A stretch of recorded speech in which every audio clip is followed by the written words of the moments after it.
ولو أن للذين ظلموا ما في الأرض جميعا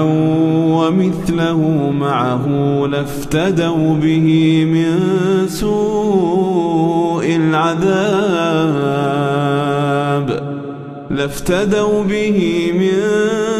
سوء العذاب يوم القيامة وبدا لهم من الله ما لم يكونوا يحتسبون وبدا لهم سيئات ما كسبوا وحاق بهم ما كانوا به يستهزئون